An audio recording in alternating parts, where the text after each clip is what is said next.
Páscoa é uma época que mistura tudo, né? De um lado, uma solenidade religiosa super profunda, do outro, coelhinhos de chocolate, ovos coloridos. A gente para e pensa, como é que essas duas coisas, tão diferentes, acabaram definindo o mesmo feriado? Olha só isso. De um lado, a gente tem o coração da fé cristã, a ressurreição. E do outro, coelhinhos e doces, símbolos que todo mundo reconhece, né? Parece que não tem nada a ver, um paradoxo total. Mas, acredite, a história que conecta esses dois mundos, é fascinante. Então, essa é a grande pergunta, certo? Como é que um feriado só acabou com duas caras tão distintas? Para a gente entender isso, vamos ter que fazer uma viagem no tempo. Vamos mergulhar nas camadas de teologia, de história e até de folclore que montaram a Páscoa que a gente celebra hoje. Então, o nosso roteiro vai ser o seguinte. A gente começa vendo as duas faces da Páscoa, depois vamos da Pésach judaica para a Páscoa cristã, aí vamos entender a confusão da data, de onde saíram os coelhos e os ovos, e no final, como tudo isso se junta no coração da festa. Bom, para a gente entender a Páscoa de verdade, temos que ir lá na raiz, começar pelo nome original e pelo significado mais profundo dela, que, olha, é bem mais antigo do que a maioria das pessoas pensa. Sabe, o nome original do feriado usado em quase o mundo todo não é Easter, é Pascha. E essa palavra vem direto do hebraico Pessach, que é a Páscoa judaica. A celebração judaica comemora a libertação do Egito, certo? Para os cristãos, a Pascha ganhou um novo sentido. Virou a celebração de uma outra passagem, a passagem da morte para a vida.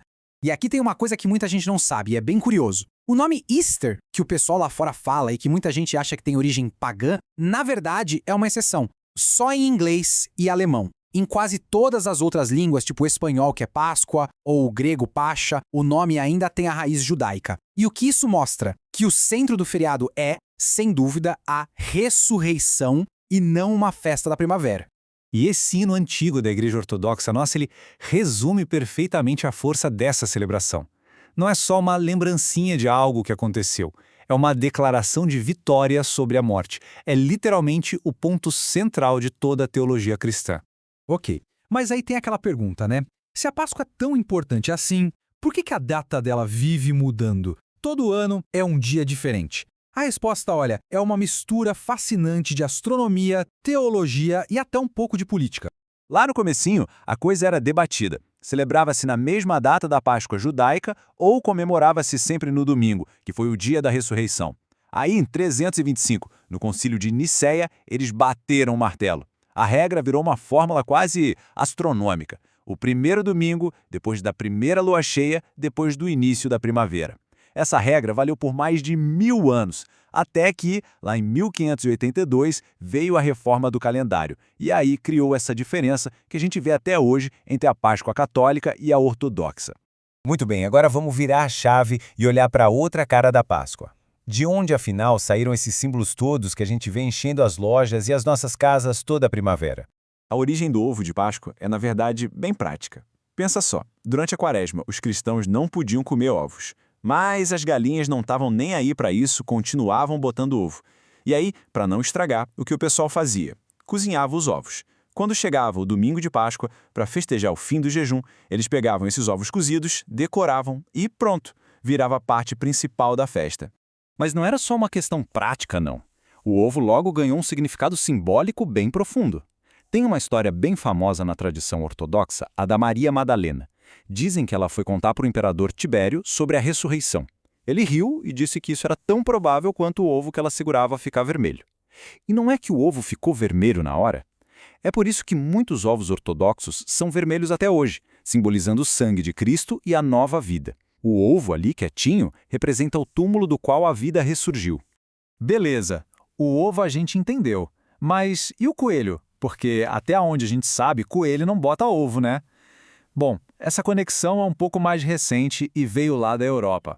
A figura do coelho da Páscoa, que na verdade era uma lebre, nasceu com os luteranos alemães. Essa Osterhase, como eles chamavam, era tipo um juiz, meio como o Papai Noel, sabe? Ela via se as crianças tinham se comportado bem e trazia ovos coloridos de presente. A lebre em si já era um símbolo antigo da primavera, da fertilidade, mas olha que interessante. Na arte cristã da Idade Média, ela também aparecia simbolizando a pureza e até a Santíssima Trindade.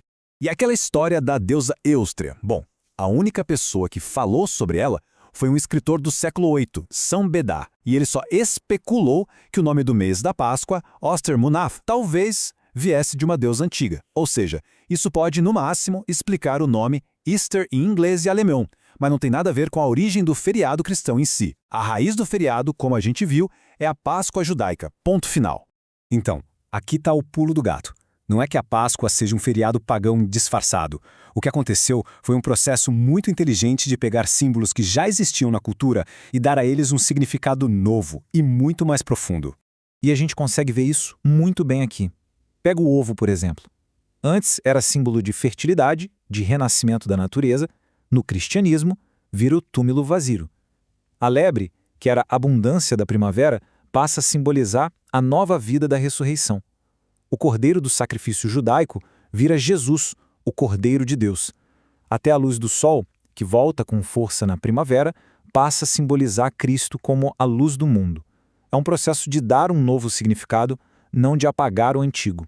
E agora a gente chega no ponto de encontro, no coração do feriado. É aqui que aquelas duas faces da Páscoa, a sagrada e a cultural, se juntam para contar uma única história. E essa mistura de símbolos acontece de jeitos diferentes dentro do próprio cristianismo. Católicos, ortodoxos, protestantes, todos usam os mesmos elementos, como os ovos, o pão, a luz, mas cada um dá o seu toque, com seus próprios costumes, mostrando como a celebração de um mesmo evento pode ser rica e diversa. No fim das contas, não importa se é numa vigília super solene à meia-noite ou numa caça aos ovos bem divertida de manhã. O sagrado e o popular não estão brigando, pelo contrário. Com o passar dos séculos, eles se uniram para celebrar uma ideia central, uma ideia muito poderosa. E que ideia é essa? É uma única mensagem: o triunfo total da vida sobre a morte, da esperança sobre o desespero. É a celebração da renovação, tanto a que a gente vê na natureza, na primavera, quanto a que a ressurreição promete. Isso tudo deixa a gente com uma reflexão, né? As tradições nunca param de mudar. Elas estão sempre evoluindo, misturando história, fé, cultura.